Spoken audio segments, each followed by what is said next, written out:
Hi there, and welcome to Grimwit with Dimwits. I'm Blondie, And I'm T.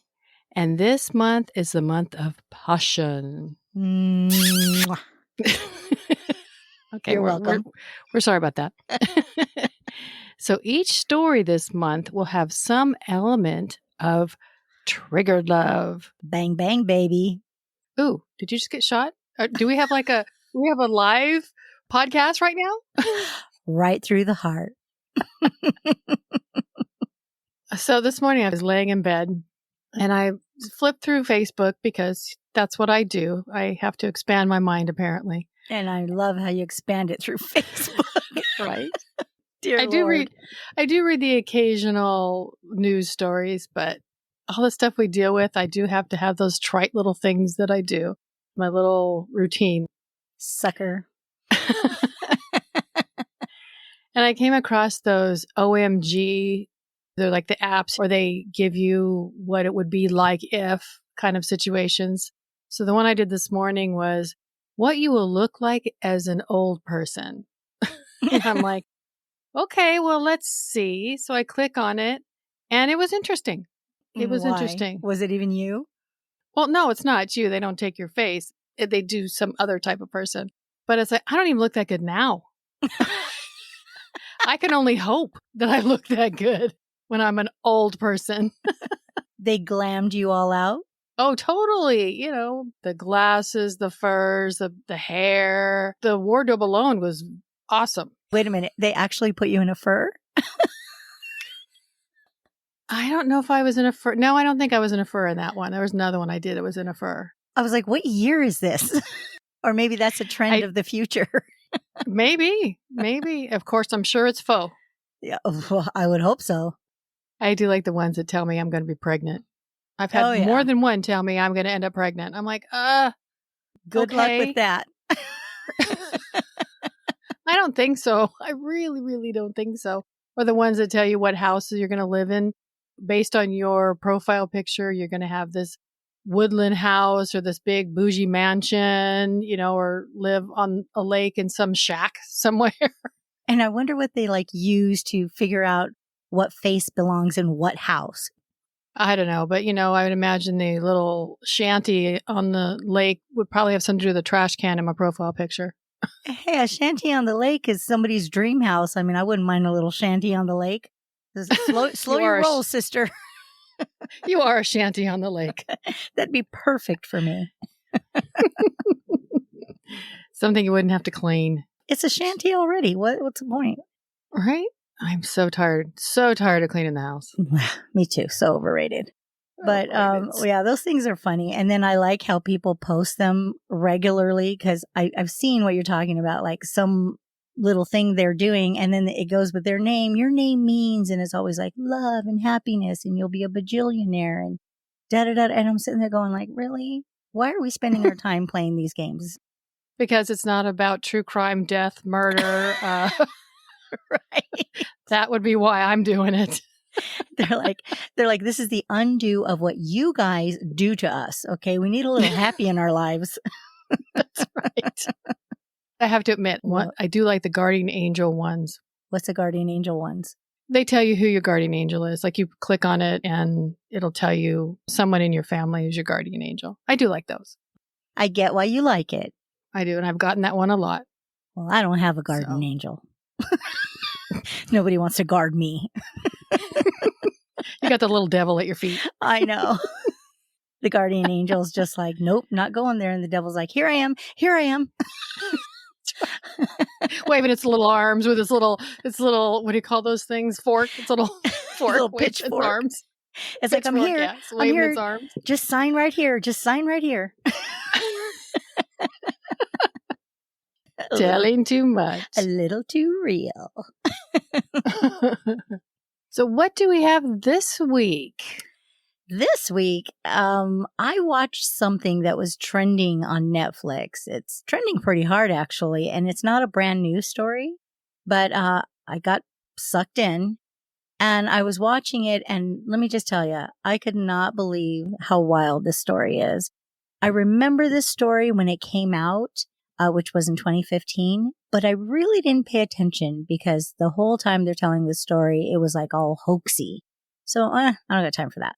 So I didn't pay attention. But then I watched this and wow, what an incredible story. It's just amazing. So I'm very excited about telling it today. And who doesn't love a good Netflix trend? Right. So you ready? I am ready. Let's hear it.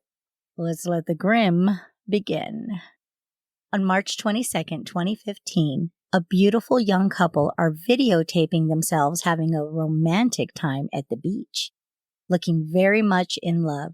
They were working through some issues in their relationship, and that day they solidified their love and renewed their commitment to each other after being together for 6 months. But that very night, an unbelievably bizarre event occurred that would change their lives forever. After hearing this story, you'll come to realize that yes, sometimes real life is stranger than fiction. Okay, this sounds very ominous just right off the get-go. It is. It's kind of. It's just crazy. I watched this thing going, what? And then something else, what? With that squinty face? With What? that squinty face. And I literally did it out loud like, what?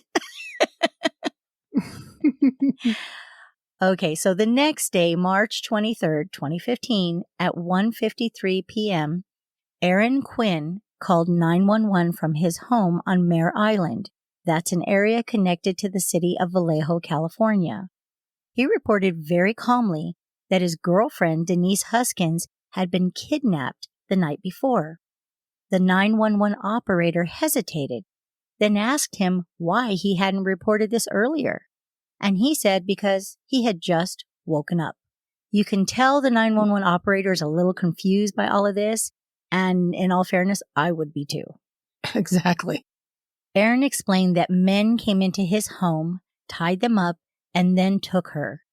He didn't untie himself until morning because he passed out due to the sedatives he was given. The 911 operator says, the police have been dispatched. The police arrive and they take Aaron to the station where his clothes are confiscated for evidence. He's placed in a jail jumpsuit, and then a detective by the name of Matt Mustard begins to interview him. Oh, how I wish we had time for all the jokes regarding that name, but if we go there, it will take us forever to catch up. We can just relish in the story to come. Touche. Aaron starts explaining that, quote, at 3:03 a.m., I woke up. There's this white, bright light blinding us, and I see 3 laser dots crossing us. A taser goes off, and the man says, Aaron, lie face down. He then asked Denise to tie my hands behind my back, and I felt Denise get on top of me. I can feel her pulling on the zip ties. And then he puts swim goggles over my head. They're blacked out, so he's blindfolding us. And I sit up and I feel this kind of foam headphones over my ears. And then this music starts playing, kind of like wind chimes. So ultimately, there was a recording saying that they were going to take our vitals. The voice tells me that he's going to take my blood pressure. I feel him wrap the cuff around my arm and feel that squeeze.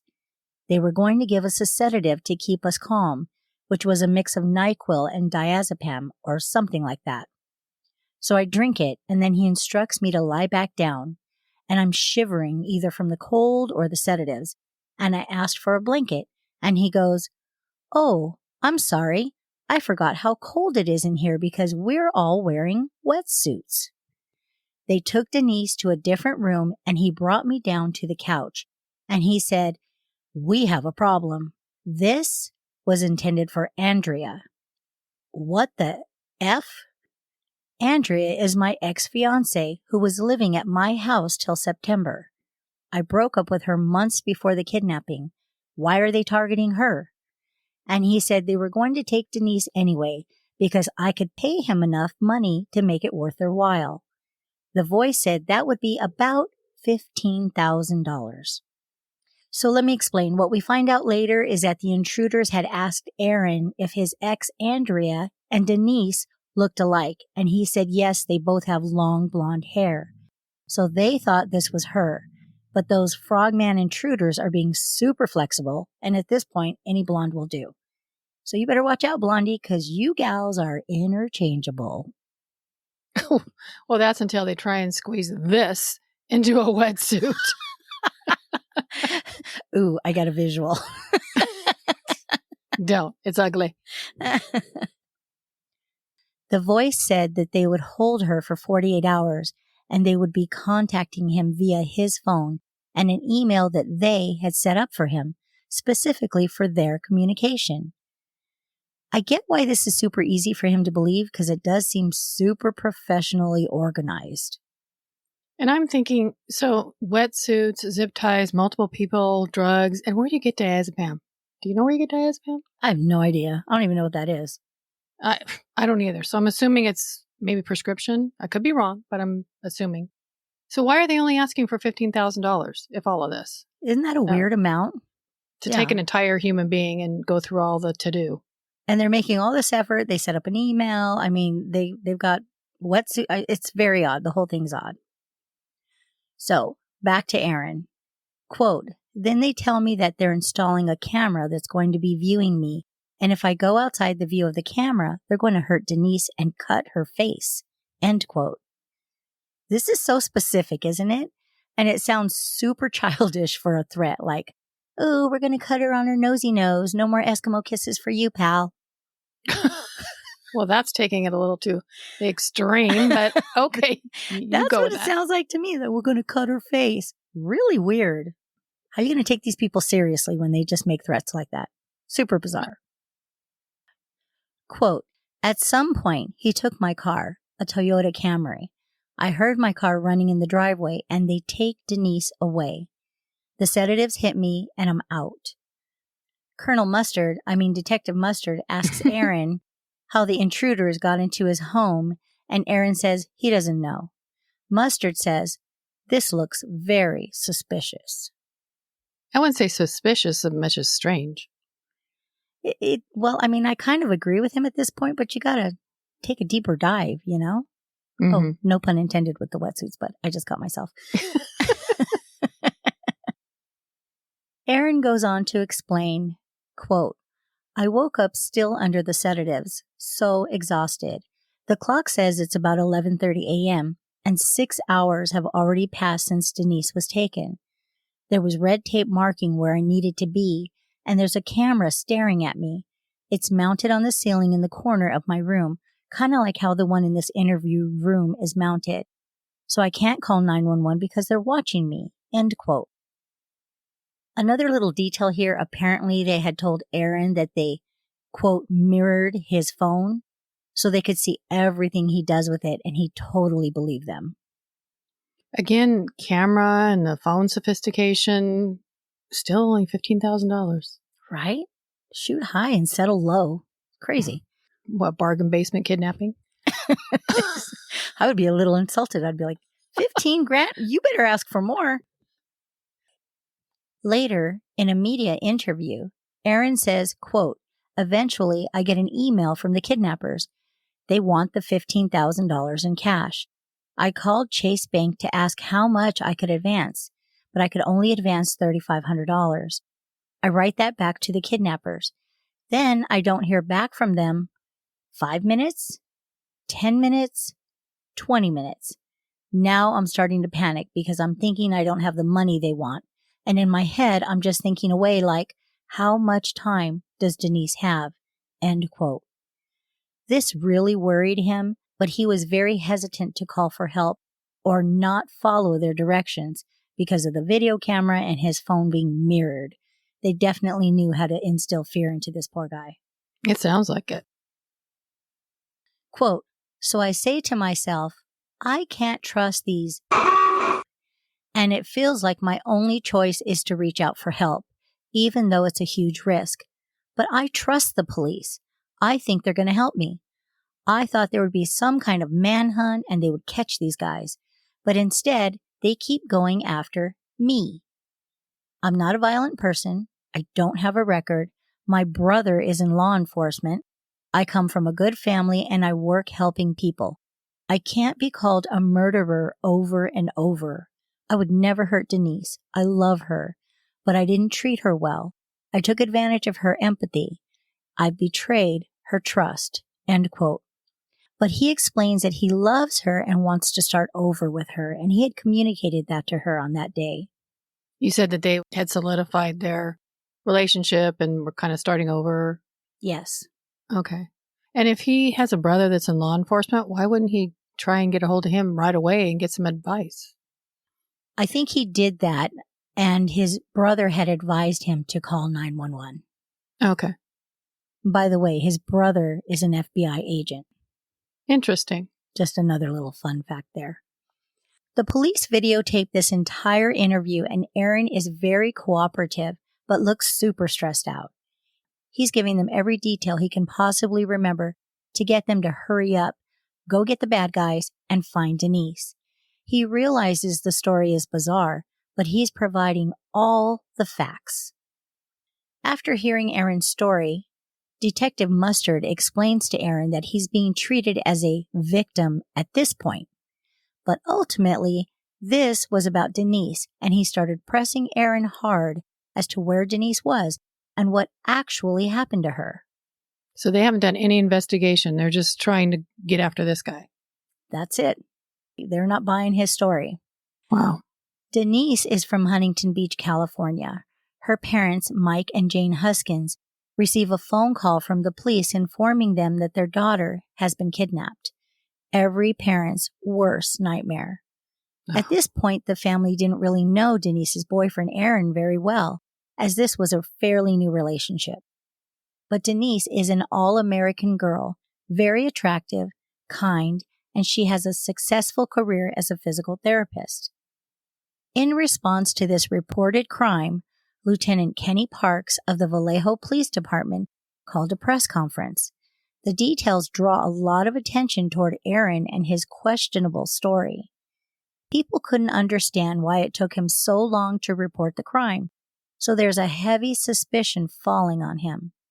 Didn't he explain that? He did, but they're still not believing him. Aaron's parents are also interviewed, and they speak very highly of their son. He was always a great person, even as a kid, never had any problems, and they are obviously very proud of him.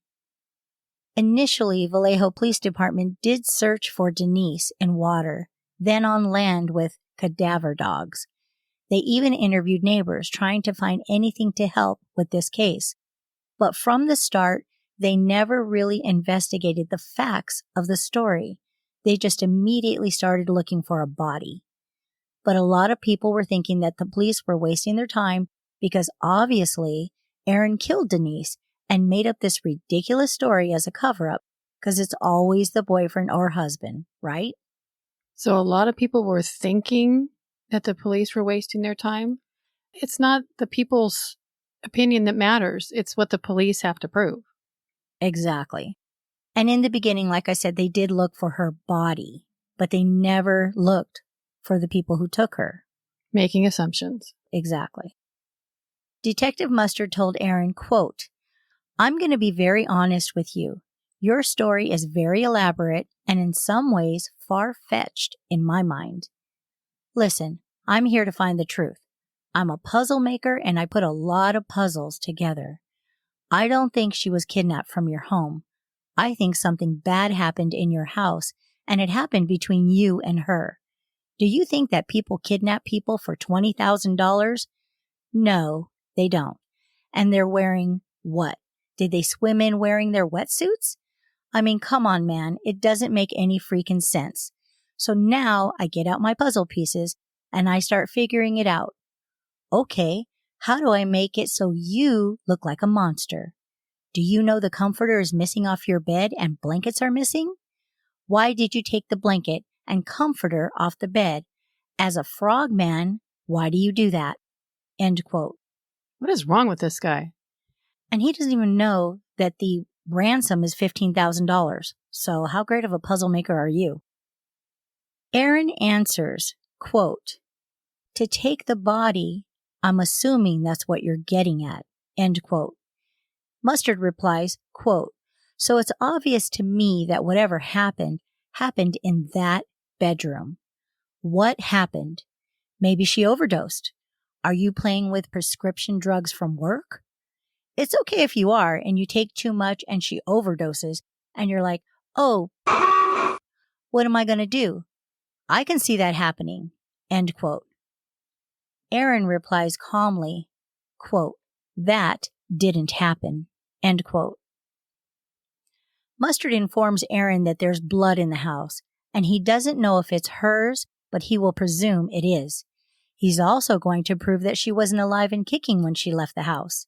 He says, quote, "I don't know, maybe you call Andrea's name out in sex, and she got pissed, and you carted her out of there and dripped her blood going down the stairs." End quote. Aaron replies, quote, "I did not do that." End quote. Then Mustard says, "Yeah, you did. They did not come into your house and kidnap her and take her for ransom. That did not happen. You sat for hours and hours and hours trying to figure it out. Oh my God, what am I going to do?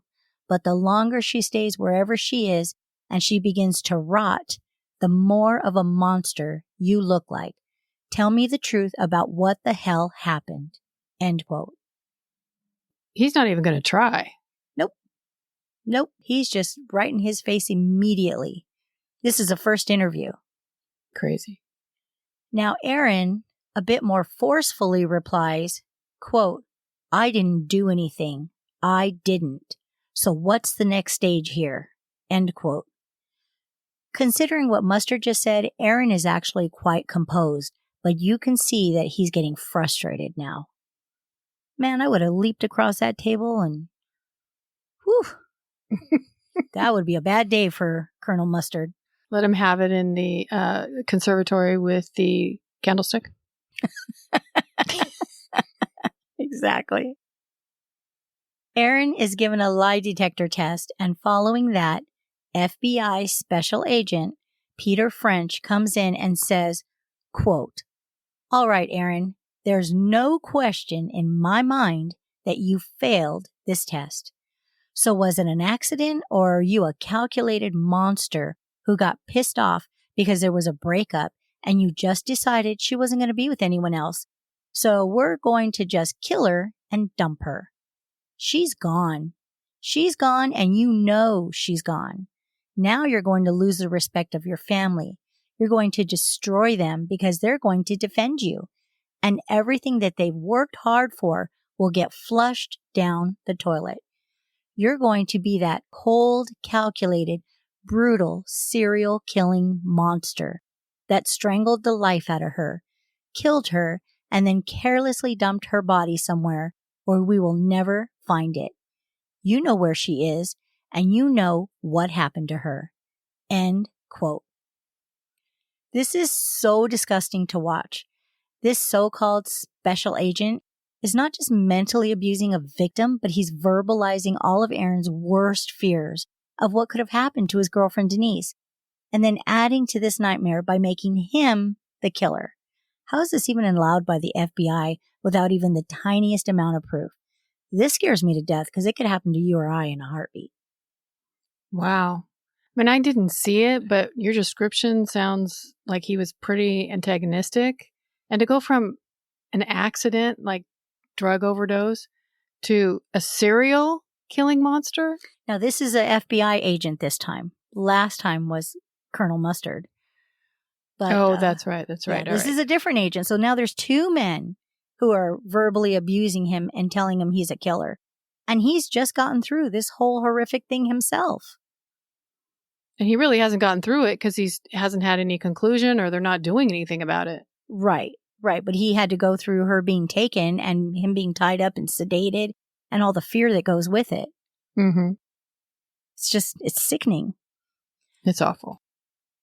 During this overly aggressive interview, this agent is literally in Aaron's face, and Aaron is trying to get a word in edgewise and deny these accusations, but the agent just continues to verbally abuse him. So finally, Aaron says, quote, I guess I need a lawyer. I want you guys to find her. I don't know where she is. I didn't do anything to her. So I guess I need a lawyer to facilitate something. I don't know. End quote. Then this bully agent takes a box of Kleenex and puts it right in front of Aaron's face before he leaves. And this wasn't done out of consideration. It was like a cry me a river move. And at this point, Aaron had been continuously interviewed for 18 hours. And obviously the police and FBI were making him the fall guy. So not only is he there for 18 hours, he's also concerned about Denise in this 18-hour time span. Right. He knows they're not even looking for her or looking for the kidnappers. Insane. Aaron's attorney shows up and gets him the heck out of there. After hearing his story, his attorneys are concerned that nobody is going to believe this story. Initially, even they, the attorneys, weren't sure. And they were right. The whole country turned on Aaron. The story made headlines all over the world. The bizarre details have everybody very interested. Denise and Aaron's families are very supportive, but the public and the police are quick to draw conclusions. 31 hours after Denise was kidnapped, an audio clip is sent to a journalist. He forwards it to the Vallejo Police Department. The audio clip is of Denise saying, quote, "Hi, my name is Denise Huskins. I'm kidnapped. Otherwise, I'm fine." End quote. Denise sounds really calm, not stressed or upset. As proof of life, she also shares that her first concert was Blink 182 and mentions a headline story in the news that morning about a plane crash in the Alps where 158 people died. So without a doubt, Denise was still alive. As soon as Aaron hears Denise is alive, he speaks to the FBI agent and says, quote, "Let's go find her," end quote. The FBI agent replies that he's catching up with some stuff at the moment. Apparently, not in any hurry. Okay, dude, get off your butt. Yeah, I'm not understanding any of this. I mean, wouldn't he just be curious? Like, what? What a twist. Obviously, she's alive. Go. Right. Following the proof of life, Mustard starts questioning Denise's parents about her character. The questions were very personal, as if he was trying to find dirt on Denise, because now they think she may have orchestrated all of this. He asked her mother if Denise ever suffered trauma.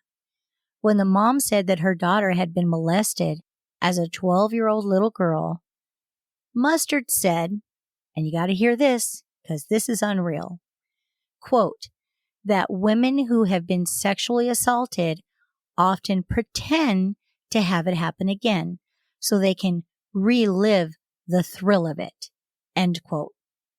Now, out of all the crazy stuff in this story, when I heard this, it really pissed me off.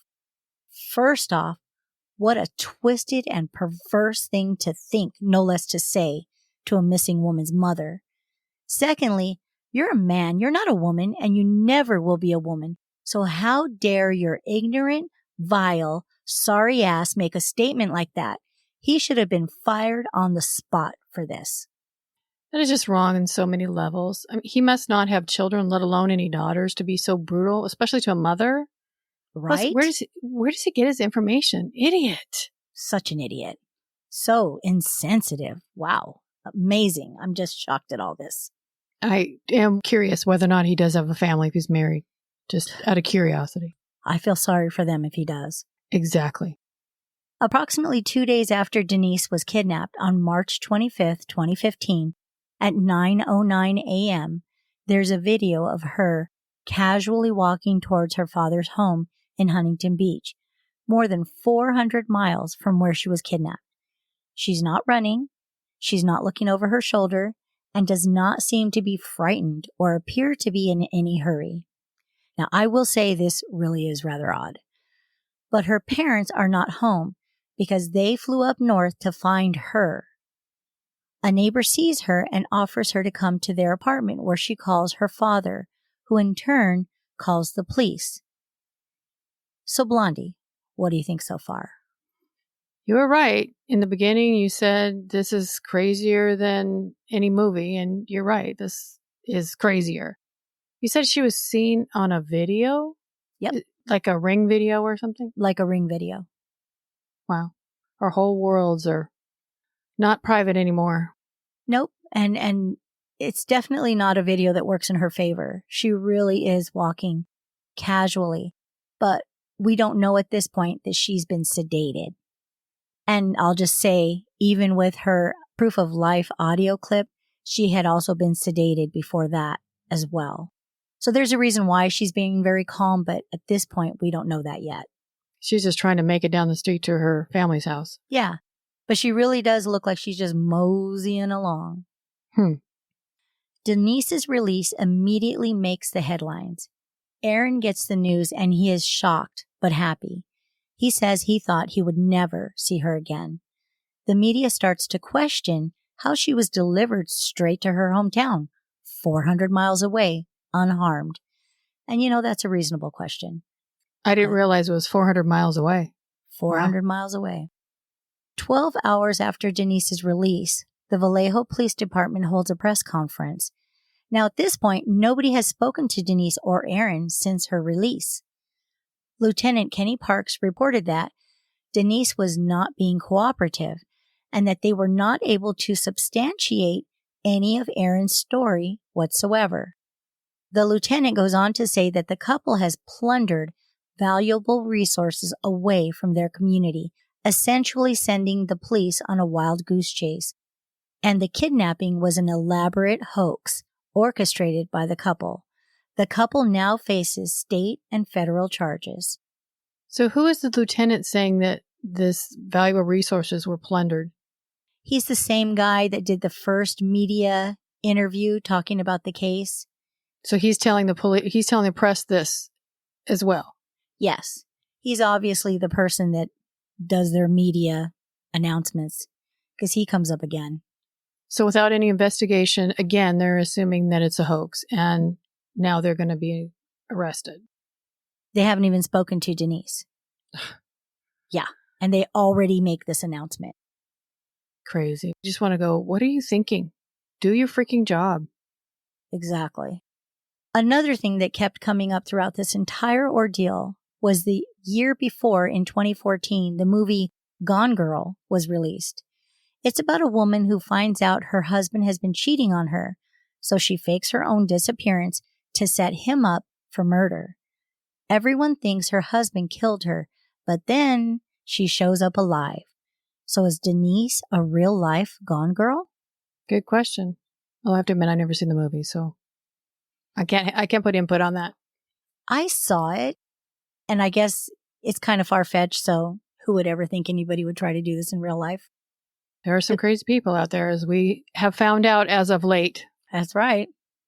Later, and in a media interview, Denise gives her side of the story. So this is not the story she gave to the cops. This is her full story. She corroborates Aaron's details of what happened at the house. Then she says, while still wearing the blacked out goggles, the voice put her in the trunk of the car. She's terrified and trying not to hyperventilate.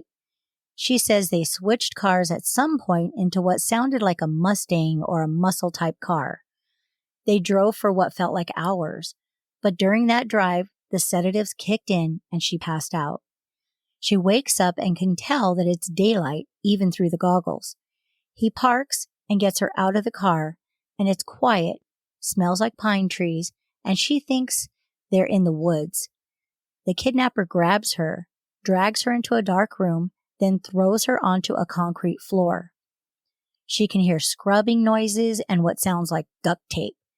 It comes to her mind that he may be cleaning up from the last victim, and she fears she's going to die. Wow, literally going to that extreme. Yeah, that's what I would be thinking if I heard scrubbing and noises like that. The kidnapper then pulls her into a house and leads her to a bed. He sits next to her and tells her, quote, "This wasn't meant for you. This was meant for Aaron's ex, Andrea," end quote. He goes on to tell her that he's part of this black market company that kidnap people to make money, and if Aaron does what he's supposed to do, they will release her in 48 hours. Still sedated, Denise fell asleep again. When she wakes up, she hears him in the next room playing French pop music. The kidnapper takes her on a routine bathroom breaks, and he starts telling her things about himself, like that he had PTSD, insomnia, and he was in the military. He seems somewhat thoughtful and polite. She decides she just needs to stay calm and maybe she'll get through this. Wait. The kidnapper is giving her personal details of who he is? Now that is suspicious in a couple different ways. That would actually really scare me because, if he's not letting her see his face, it's so she can identify him. So giving her details, I would feel like, why are you telling me this? Are you going to kill me? He's trying to relate to her, maybe to not scare her, but still, you don't give personal details. It's like he's trying to make excuses for why he's doing what he's doing. But hey, I was in the military. I'm a good guy. I have PTSD. Yeah, not my fault. Yeah, good point.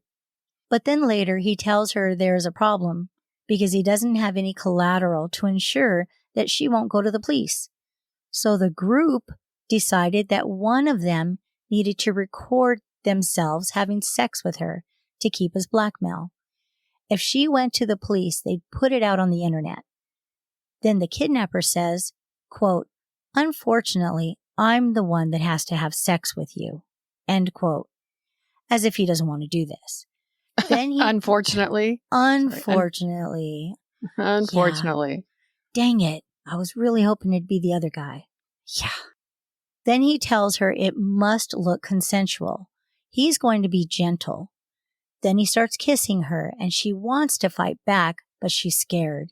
She knows it could make things worse and possibly violent. So she stays calm while he rapes her. I have a couple of thoughts and questions about this, but I'll be patient. I'll just wait and see what happens. Okay. She said, this part, it's really sad. She said that she had heard about, quote, out-of-body experiences, and that's what she needed to do to get through it. Then she says, as she detached herself, she's watching it all happening, and her heart breaks for that woman. I want to help her, but I can't. Oh my God, when she says this, it just gave me chills. The strength that you would need to entirely separate your mind from your body and then empathize with your own detached body, this blows my mind. Give her props for actually being able to do it. Right? It's incredible. After the rape, he takes her to the bathroom and tells her she's allowed to remove the goggles when he's not with her now. She said she felt like he was conditioning her and giving her rewards for being a good girl. Oh, nice guy. Ugh, so gross. While in the shower, she curled up and watched the water circling the drain. With every swirl, it felt like every little bit of hope went down the drain with it.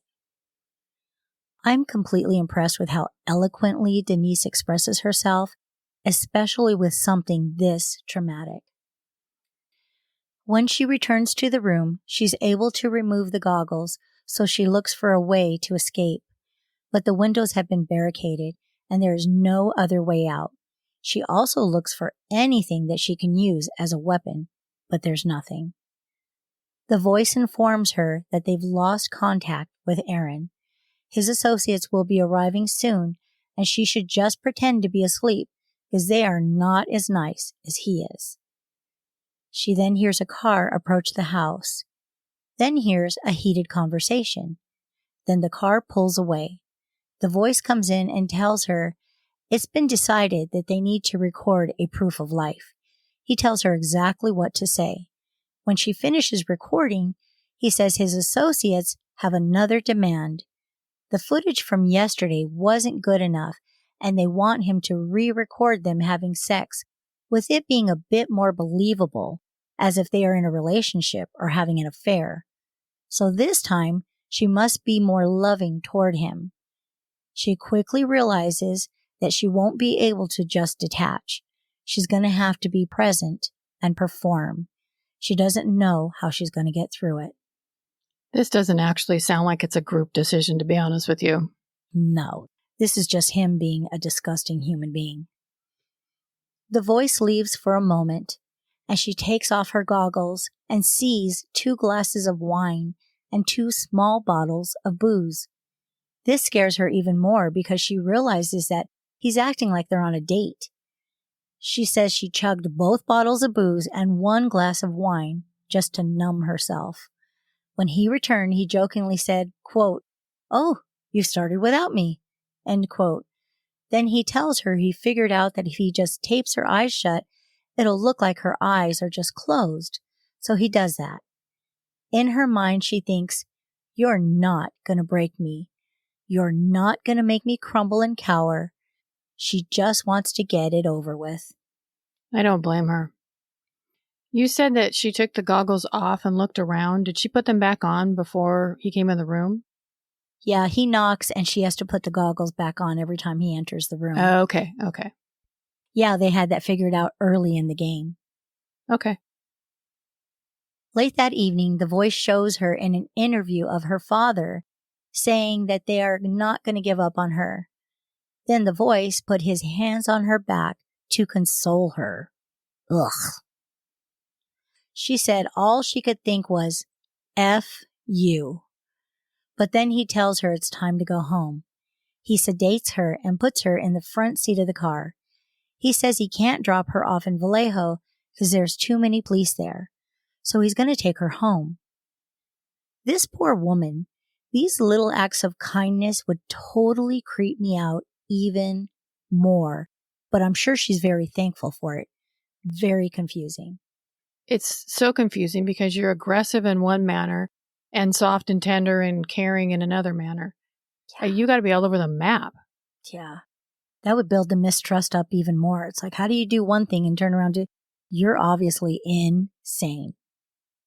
Next thing she knows, he's shaking her awake, and even though her eyes are taped and she's wearing sunglasses, she can still see through the bottom of the tape, and she sees that the car is white. He warned her that there are 2 things she cannot say to the police. She cannot say that he was in the military or that they had sex. What a psycho. They never had sex. He raped her. But to use those words would infuriate me. He's in denial, and now he's like backpedaling because he told her too much. Right? He says they'll always be watching her and her family. He then helps her out of the car and tells her to count to 10 when the car drives off before she opens her eyes. So she does. When she removes the tape, she sees a street sign and quickly realizes she's home. This freak really took her home. He took his time and the expense to bring her to her front door. Unbelievable. I kind of wonder everything that he's been through. Not that I'm giving him any props or anything, but I kind of wonder if he has guilt feelings for what he's done. And that's why he's going over the top. We'll learn more about that later in the story. Okay, I'll hold the question. She walks to her dad's house, but nobody is home because both of her parents are up north looking for her. So a neighbor sees her and asks if she's okay and offers their home. She calls her father, who in turn calls the police to let them know she is home. The police arrive and immediately start asking questions. She's worried to talk because of the threats the kidnappers made, but she tells them kind of what happened. She's asked if she was sexually assaulted, and remembering the threat, she says no. She says she couldn't live with herself if something happened to her family because she revealed the sexual assault. She's also scared that something could happen to her again if she talks too much. Then the officer tells her that there's a detective from Vallejo Police Department on the phone, and he's offering her immunity if she tells the truth. Her initial response is, immunity from what? She's really lost and confused and realizes she may need an attorney to figure out what to do. She contacted her attorney and told him that the police think she's a suspect, and he told her to immediately stop talking so she didn't contradict herself in any way. He told her to get on the next plane and head up north to his office. So she's still at the neighbor's house. I'm just trying to make sure I follow the story. She's still at the neighbor's house. The police come and start asking her questions at the neighbor's house. Yes. And then with everything going on and the trauma she just went through, she has the forethought to call an attorney? Wow. I think that pops into her head because they offered her immunity. That was like, wait a minute, hold up. Yeah, Let me that was like, what the heck's happening protect right myself. now? Exactly. Mm-hmm. That would get my attention too. I'd be like, well, what? Excuse me? What's happening right now? I'm the victim. So as she's leaving the neighbor's home to head to the airport, the media have gathered outside and are taking pictures. This might explain a little bit too. She was completely unprepared for the media storm, not knowing this was nationwide news. Following news of her release unharmed, Lieutenant Kenny Parks of Vallejo Police Department gives another interview to the media, stating that Denise Huskins has wasted valuable resources and instilled fear amongst community members. Now, breaking news headlines are all reporting this is a kidnapping hoax. This is in minutes of her being found or coming back. Now they're still doing a hoax because they don't even find out what's going on with her and she's not talking. She just showed up in live and boom, it's a gone girl. When Denise finally arrives at her attorney's office, he informs her that while she was flying, the Vallejo Police Department totally threw her under the bus and will be requesting criminal charges. Now, mind you, Vallejo PD has not even spoken to her yet, and she's already deemed a criminal. Denise is stunned. She says the very last thing she would have ever thought after doing everything she could to survive for 48 hours was having to make sure that everything she knew happened to her was believable.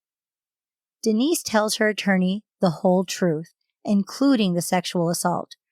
Her attorney believes her, but tells her it's vital that they get her a sexual assault exam ASAP.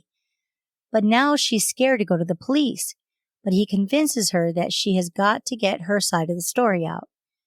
When the attorney calls the Vallejo Police Department to request the sexual assault exam, they say they will only do it if she talks to them. This shocks the attorney and Denise. Do police have the right to refuse a sexual exam? I'm sure there's a protocol, but I'm guessing this is not the way you go about it. And I thought if they went to the hospital, that the hospital would call the police, but they would at least have a test done, especially if the victim requested it. Yeah, I'm not sure how all that works, but none of this sounds right. Definitely not pro-victim. Not at all. When Denise arrives at the Vallejo Police Department, she's taken to an interview room, and an FBI agent joins them by the name of David Sesma. Detective Mustard is also there, and he starts asking questions. She tells him the exact story that Aaron told him. Then she adds information about the kidnapper and the things he had told her about himself. Because she's asked, she painfully goes into great detail about the rapes. Denise says she gave them everything she had so that they would have all the information to help her. She's holding up and doing the right thing, and it appears as though they're believing her. Well, that's good. Yeah. But then Mustard starts asking her questions like, why didn't she fight back? And why didn't she scream? Her attorney says he notices that Mustard starts looking at Denise like, quote, she's a piece of trash, end quote. And why isn't he doing his job? Let's start asking questions the other way around. Right? Denise then finally goes to the hospital to get her sexual assault exam. It's noted that there are lesions in her cervix indicating that she had sex in the last 2 days. So Denise knows there's proof of her assault, and they will see that she's telling the truth. The following day, she's interviewed by the FBI Special Agent David Sesma. He tells her, quote, there's a lot of inconsistencies with your story. Is there anything you want to change? I want you to know that it's a federal crime to lie to a federal agent. End quote. Denise is in disbelief. Her attorney says he cannot believe how she's being treated. Her attorney pulls the agent aside and says, quote, there has not been one inconsistency in her story. How can you believe she's lying? End quote. And the agent replies, quote, haven't you seen the movie Gone Girl? End quote. The attorney is incensed that this person who's in charge of investigating real crimes thinks this is all like a Ben Affleck movie. But the agent is sure that he is right. It's called confirmation bias. So what is confirmation bias? I actually looked it up. It's a tendency to favor information that confirms one's prior belief. This can result in harmfully biased and skewed decision-making. Sounds like this totally fits the bill. What about investigating the crime? He's got the confirmation bias, but what about investigating the crime? Well, the confirmation bias wouldn't allow him to do it because he already believes it's a hoax. That's what confirmation bias is. Like he's just going to go off his, it's a Gone Girl. I ain't doing no more. Well, it's a movie. I mean, hello, that's real life. But this special agent believes it's true.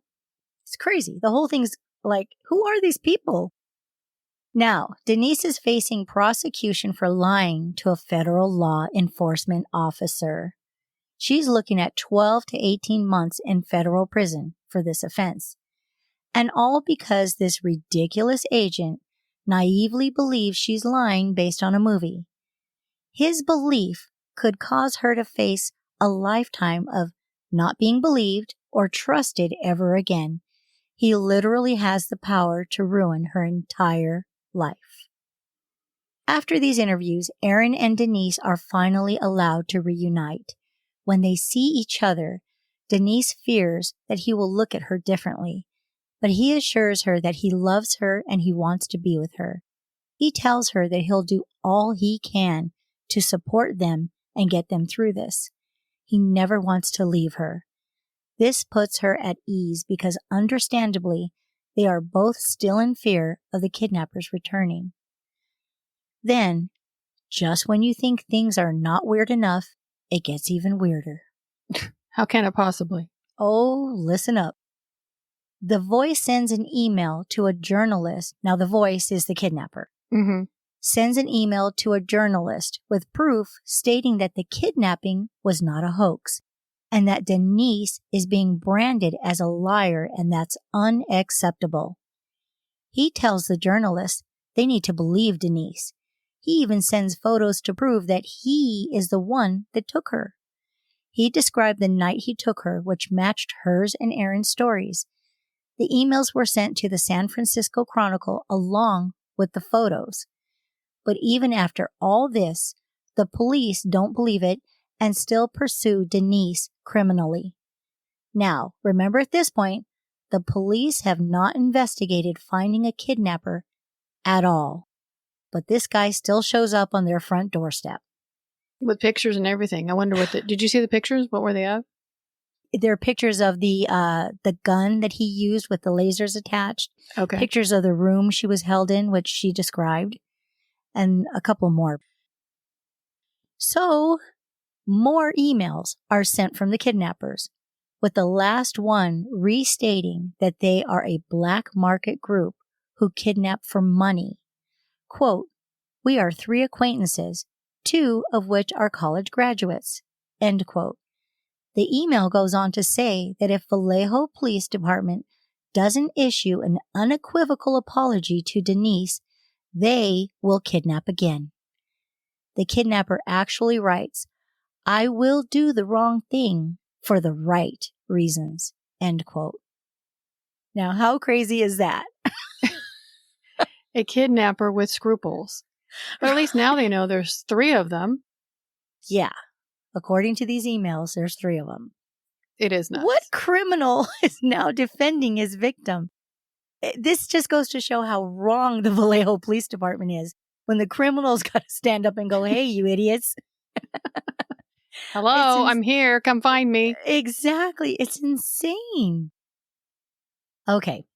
10 weeks after Denise's release in Dublin, California on June 5th, 2015, and 40 miles from Vallejo, a woman calls 911 stating that someone broke into her home and she needed the police right away to help her husband who was fighting with the intruder.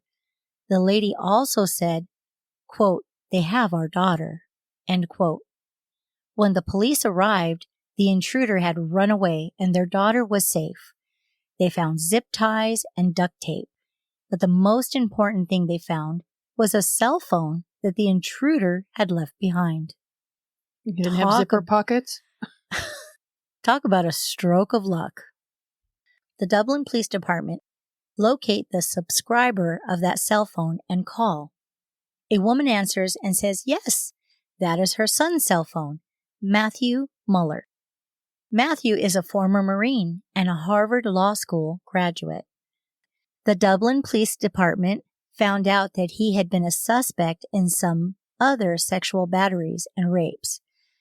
This leads police to believe that he had intended to tie up the parents and rape their 22-year-old daughter. So they pretend like they want to get the phone back to him, and his mother gladly tells him that her son is at their lake cabin in South Lake Tahoe, which is about 140 miles from their location. She happily gives the address, assuming the cell phone will be returned. Police rush to the address before Matthew can be notified and possibly make a run for it.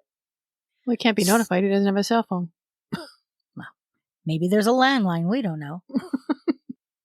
Sergeant Misty Kara-Sue was about to make detective the following day. So I'm going to refer to her as Detective Misty because I'm not going to be able to pronounce that last name throughout this whole thing without messing it up. Might be fun to listen, though. How many ways I could say it? Right. So she was invited to go on this trip to arrest Matthew Muller. She excitedly agreed to go as this would be her very first case as a detective. The whole thing is filmed. Pretty interesting to watch. They approach very quietly and take him by surprise. He gives them no trouble whatsoever, and they arrest him. Detective Misty says he was quiet and composed. Looked like an average, all-American guy. She takes photos of him and then heads back into the house, which was very messy. They find lots of evidence to tie him to the Dublin house invasion. They even find toy guns that are painted black and have lasers with a red light attached to them. But as Misty is standing inside the house, she notices that the windows are covered and thought that was very strange, and there was possibly more to this. She gets a sense that something else has happened there. They go into the bathroom and find a NyQuil bottle and a syringe. This is very weird. And then they find a stolen white Mustang with Matthew Muller's ID inside. The GPS is up and all these different addresses pop up to a lot of different places, including Huntington Beach. They open the trunk and see what looks like a torso dressed in black inside of a duffel bag. It turns out that this is a blow-up doll that he had dressed and placed inside the bag. Super creepy. I was going to say he's using it for the carpool lane. Thinking outside of the super creepy box. I like it. Then they find a pair of goggles with the eyes duct taped. As Misty examines the goggles, she sees a single strand of blonde hair. She knows something is terribly wrong with this and has to find out who the hair belongs to. After all those weeks, Aaron and Denise are still living like fugitives and being threatened on social media. People online are telling them that they should be killed and calling them every derogatory name under the sun. It was really tragic. Denise is upset that people would think that she would be the type of person that would put her family through all of this with absolutely nothing to gain. It never made sense, and it was really crushing. They both can't work because they're too traumatized and don't even know if they could go back to work, even if they wanted to, because their reputations are now ruined. That's so sad. And this whole threatening thing online and telling people they should be killed is disgusting to me, to be honest with you. You're so brave behind a screen. You have nothing to do with it. Mind your business. Exactly. People are just really cruel and narrow-minded. I think a lot of people get a lot of kicks out of doing that. Really gross. It's disgusting. I said it before. I'll say it again. It's disgusting. The police and the FBI have never looked for the kidnappers. They have only ever looked at Aaron and Denise as hoaxers. And then, out of the blue, they find out that the lead case FBI agent, David Sesma, used to be in a relationship with Aaron's ex-girlfriend, Andrea, who was the intended target of this whole thing. This blatant conflict of interest blows their minds. Kind of blows mine too. And explains why Agent Sesma was so aggressive and determined to find Denise guilty. Andrea and Denise did not get along due to their relationships with Aaron. Denise and Aaron realized that this is why he didn't investigate at all. When the attorneys filed a complaint with the Inspector General's office against Special Agent Sesma, the appropriate authorities found his conduct, quote, unproblematic. Now Denise and Aaron feel like it's just the two of them against the FBI.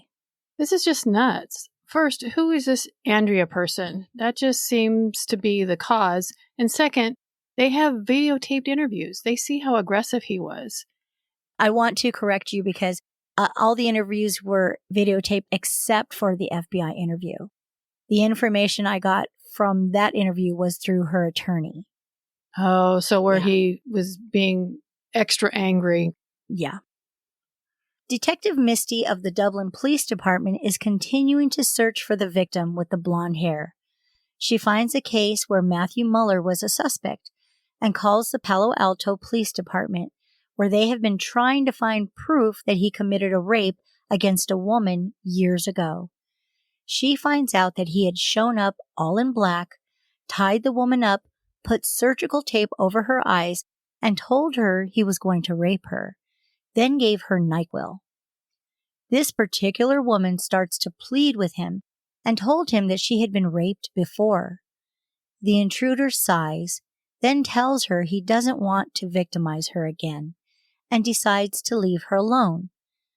But there were no goggles used on this woman, so she's not the owner of the blonde hair. Matthew Muller was tied to this case and another because he was caught jumping over a fence and behaving suspiciously, but there was no proof that he had done anything wrong. Other than breaking into her house. Well, they couldn't even prove that part. Detective Misty keeps searching and finds another case with similarities, but the woman has dark hair. This woman does go on to say that when he announces that he's going to rape her, she begs and pleads with him not to, and he finally tells her, quote, I can't do this. I'm sorry. I know this is going to mess you up for a really long time, though, so you might want to think about getting a dog. A dog would be good protection for you and might prevent something like this from happening again in the future. End quote. Crime prevention advice from a criminal. A compassionate rapist? I don't know how to feel about this guy. I mean, he's a criminal. He's a rapist. He's disgusting. But what overtakes him where he just, I don't know, like he's got this soft spot. I even hate to say that. It's so bizarre. Well, like I said before, maybe through everything he's been through, he's been traumatized, so he knows how it feels. He's still going to do it, but he feels guilty. He's like conflicted about it. Yeah, I don't know. I don't want to give people like this any credit. I'm having a hard time. No, I get it. I get it. This woman goes on to say that when the police arrived, they asked her if maybe she just had a bad dream. And she quickly says no and shows them the marks on her hands from being zip-tied. Then they talk to her boyfriend at a later date and ask him if she's an attention seeker and was she prone to making up stories, and does he believe that this really could have happened to her. Unfreaking real. They need to confirm this with a man before they'll consider believing her? How is it that there are so many police officers in this area who conduct themselves this way? I know a lot of police officers, and the ones I know don't act this badly. It almost seems like he just doesn't want to do the work. He's just lazy. This is a different police department in the same kind of county, I'm going to assume, but a different police department. And you know what? I know a lot of police officers too, and these are men and women I highly respect. I don't know what they're feeding them up there. It's insane. This is all insanity. Yeah, it's hard to believe, actually. It really is that there are so many bad apples in the same location. Detective Misty is not giving up on searching for the victim with the long blonde hair, so she decides to go back to the white Mustang. She finds that the vehicle was stolen from the city of Vallejo and contacts the owner to tell them that they have their vehicle. But the person on the other end stops her and asks her, and this is kind of weird, quote, "Have you heard of the Mare Island Creeper?" End quote. Detective Misty didn't even know where Mare Island was, no less about the creeper. She discovered that in 2014, students were being harassed by a man who would peep on them, take photos, and then scurry away. Night after night, this man was terrorizing the neighborhood, and the cops weren't doing anything about it. No surprise there. So the neighbors decide to take matters into their own hands, and a couple of students follow the man home and soon realize that he too lives on Mare Island. They searched further and find out that he's ex-military and a lawyer. They reported all of this to the Vallejo Police Department, and they did absolutely nothing about it. Civilians are doing your job, and you still won't help? What does this police department even do? That's a good question. But Detective Misty quickly puts together that the Mare Island Creeper is Matthew Muller. Holy crap. The man goes on to say that in March 2015, the Mare Island Creeper cases stopped. He said, quote, "It was around the same time of the Gone Girl case," end quote. Unbelievably, Detective Misty had no idea what he was talking about. So she Googles it and finds a bunch of articles. Then she sees it. A photo of a woman with long blonde hair. Wow. I know. So dramatic. Side question, did they say how old he was, Matthew Muller? I don't think they did.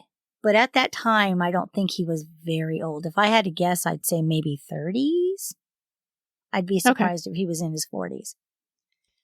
Detective Misty starts getting information from the articles that matches Matthew Muller's MO. And when she finds out the Gone Girl woman is from Huntington Beach, she remembers that the navigation system in the Mustang had an address for Huntington Beach. She also reads that the entire nation has turned on this woman and called her a liar. But Detective Misty is putting together many similarities and reaches out to Vallejo Police Department. She calls and calls and calls and does not get an answer. What kind of police department doesn't answer their phone for days? That's strange. What is happening up there? Finally, she gets through and is transferred to a detective who let her know that the case was turned over to the FBI, so they're no longer investigating it. Were they ever? I don't think so. What nerve. Detective Misty gets through to the FBI and is transferred to Special Agent Sesma and starts to tell him that they have a suspect that matches all the information they received in the Denise Huskins case. And, quote, "You guys called it a hoax, and it's not a hoax," end quote. Special Agent David Sesma snaps back and says, quote, "We never called it a hoax," end quote. What? Maybe special means something different in the FBI. I wonder if there's helmets involved. I mean, that's the only thing that makes sense to me. I mean, all you got to do is go back and look at all the papers that were printed about this. Crazy. Didn't they say in the papers they called it a hoax numerous times? Vallejo PD called it a hoax. We know that. But the FBI was right there on board with all of it. He's the one that said it was Gone Girl. That's right. Right? He said that. Those are his words. Well, Ben Affleck and all. So crazy. So Detective Misty let him know that they have the person in custody and they should talk to him because the cases are so similar. But Sesma tells her to send everything you have and I'll look at it. Detective Misty thought to herself after all her hard work, that's it? She was so disappointed. I would march my Detective Heine in with all the information and sit down and go, here, let's go through this. Eventually, the Dublin Police Department met with the FBI to show them all the evidence they had retrieved from the cabin that was similar to the Denise Huskins case. The FBI didn't seem too impressed until they saw the painted black water gun with the laser strapped to it. The FBI realized that this was the exact same gun that the kidnapper had photographed and emailed to the San Francisco Chronicle to prove that Denise had really been kidnapped. Then they showed the officers the photo of the goggles with the blonde hair, and the agents looked visibly shocked. They realized that maybe they were, do I dare say it, wrong. And they needed to further investigate the Denise Huskins incident. So you see what a teeny tiny bit of good investigative work will get you? They need to further investigate? Did they investigate at all? I mean, really? Somehow I don't think my bad or oopsie will do. Yeah, they're total jerks. Even after this, they're total jerks. This twist in the case immediately makes breaking news. People are floored that Denise Huskins was telling the truth all along. This news is overwhelming for Aaron and Denise. Matthew Muller was now in the news, and he had told detectives that he's bipolar and suffered from Gulf War illness. He had been an immigration lawyer in San Francisco, but was disbarred for fraudulently charging clients. Watching the news, Denise sees Matthew's face for the first time, and it makes her physically ill because she never knew what he looked like. She knew it was him by the way he spoke. Seeing him and hearing him validated that it was all real. Then she got mad all over again. Nobody had believed her, and the police were blind to the fact that a real crime had been committed and put zero effort into finding the kidnappers. To make matters worse, it was later discovered that while Aaron was being interviewed by the police right after the incident, they confiscated his phone. Prior to this, he had informed them that he was going to be contacted by the kidnappers through his phone. So what did they do? They put his phone on airplane mode so that he could not receive any notifications of all the texts and emails the kidnappers were sending him. This is why the kidnappers told Denise that they had lost contact with Aaron. The police didn't turn his phone back on until the next evening. That's when they discovered that 2 traceable calls had come in from the Lake Tahoe cabin, traceable within 200 meters of the cabin where Denise was being held. Denise says that if they had actually monitored Aaron's phone like they should have, they could have saved her from the second rape. That's so sad. He told them that he was going to be getting these calls from the kidnappers. You would think that they would just leave it on the table and see what happens if they're trying to prove that he's wrong and he's crazy. There is no excuse for putting it in airplane mode. No excuse whatsoever. That alone could have proved that there was somebody on the other end. It wasn't him. Mm-hmm. Yeah. Another crazy, incredible, ridiculous twist. Bonehead move. Yep. Following Muller's arrest, the same investigators contact Denise and Aaron and tell them that Mueller claims to have acted alone, and they were not going to look for any further suspects. But Denise and Aaron know that others were involved. Isn't not investigating what is making you guys look so stupid to begin with? Dumb as rocks. And they had already said there was 3 of us. He had said there was 3 of us. They talked about arguing at the cabin, and even Aaron was saying there was more than one person. And while Denise was in the cabin with him, she heard a car pull up and a car pull away. He can't be in 2 places at the same time. No, he cannot. Pretty insane. Denise's attorney goes public and states that, quote, 4 months earlier, we told you that Denise Huskins was right, that she was not only innocent of perpetrating a hoax, but that she was a victim of a very serious and violent crime. Miss Huskins and Mr. Quinn hold their heads up high in the face of public shame and humiliation, end quote. Speaking of public shame and humiliation, I hope the online troll sent some apologies. It doesn't even go there because those kind of people would never do that. Of course not. No, they have no conscience. Detective Misty states that, quote, I had an overwhelming sense of relief, and to know that she was going to be validated. And how dare we as law enforcement officers ever say something like that, end quote. What a way to blaze into your first day as detective. Girl power. She's my hero. Matthew Mueller pled guilty to the kidnapping of Denise Huskins. At his sentencing hearing, it was the first time Denise ever saw him face to face. She said she was going to turn to him and make him see her. And she wanted to stare right at him and say his name. Quote, Matthew Mueller, now we meet face to face, eye to eye. I am Denise Huskins, the woman behind the blindfold.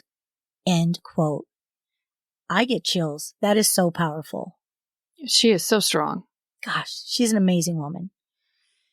Matthew Mueller was sentenced to a total of 40 years in prison for kidnap, robbery, and rape. He was not charged with the attempted rapes in Palo Alto and Mountain View or the Peeping Tom incidents on Mare Island. And Mueller never revealed why Andrea was the intended target of the kidnapping. I've been wondering that, and if maybe she had something to do with it. I never got the impression she had anything to do with it. I mean, it sucks that her and Denise weren't friends and probably enemies over all this. I never got the impression she was involved, though. It is weird that her ex was the FBI agent who investigated. That is weird. There's just too many, I don't know, what do you call them? Too many pieces that are too close. You know what I mean? There are too many connection points. I mean, that's what I'm saying. This is a crazy story because, you know, just when another layer is added in, this should have nothing personal to do with anyone else. Boom, you find some relation there. It's very weird. In 2016, Denise and Aaron sued the city of Vallejo for defamation. Thank God. I'm so glad they did that. During the civil case, a tip came in about the chief of police, Andrew Badu. According to the anonymous source, before the Vallejo Police Department had a national press conference where they called Denise and Aaron liars, Andrew Badu told Lieutenant Kenny Parks to, quote, burn that, end quote. Of course, the chief denied this during the trial. In fact, all of the horrific comments, not on video, made by law enforcement officers were denied. Thank goodness for video. I guess they're just a bunch of sweethearts, right? What's the freaking problem here? Right? What did I say earlier about there's no privacy anymore? Unfortunately, there is a little bit. Yeah, unfortunately. None of the officers involved in Aaron and Denise's cases were disciplined. In fact, you're going to love this, Detective Mustard was awarded Officer of the Year for 2015, the very year he completely mishandled this entire process. What a slap in the face. But Denise and Aaron sued the city and settled out of court for $2.5 million. That's a lot of money for a police department that did nothing wrong. And out of court, I would guess some of it was because of public perception of them.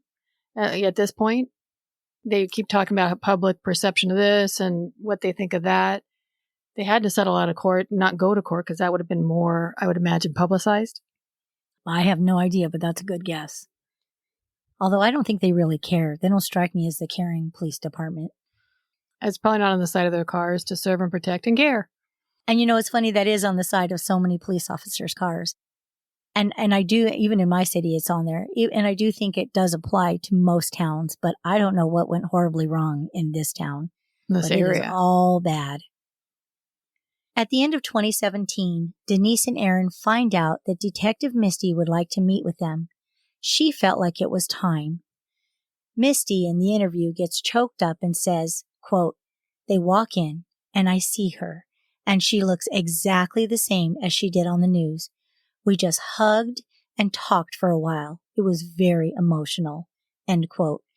And Denise tells her that how all she's wanted this whole time was someone in law enforcement to be their hero. And she's their hero. That's so great.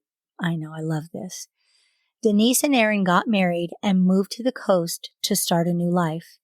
In March of 2020, they gave birth to a daughter, Aaliyah, who was born exactly 5 years from the date that Denise was released.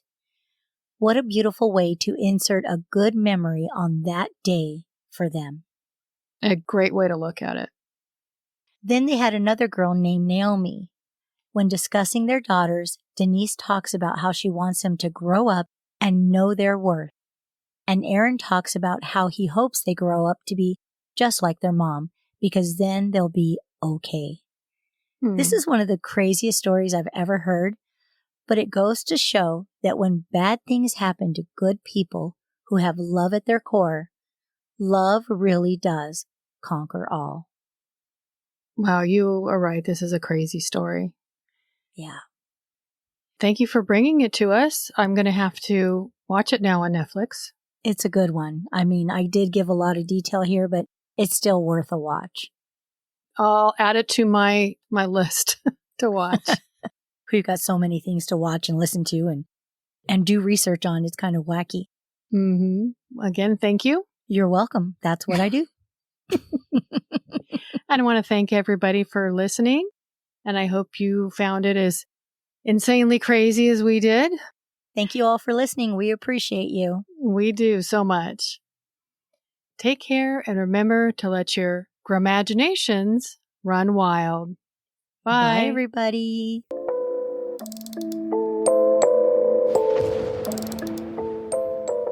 We just want to thank you all for sharing your time with us. And if you'd like to send in your creepy little grim bits, we would love to hear your personal stories, interests, and suggestions. Please email them to grimwitwithdimwits@gmail.com. Don't forget to follow us on Instagram at grimwitwithdimwits, Twitter at grimwitwithdimwits, and Facebook, Grimwit with Dimwits. Join us every Monday for new episodes, and feel free to share us with your grim-loving friends. We would really appreciate if you would take a minute to rate and review. 5-star ratings go a long way and would really help us out. Until then, we would love it if you'd come back next week to delve with us into the strange and unusual things we just can't wrap our skulls around.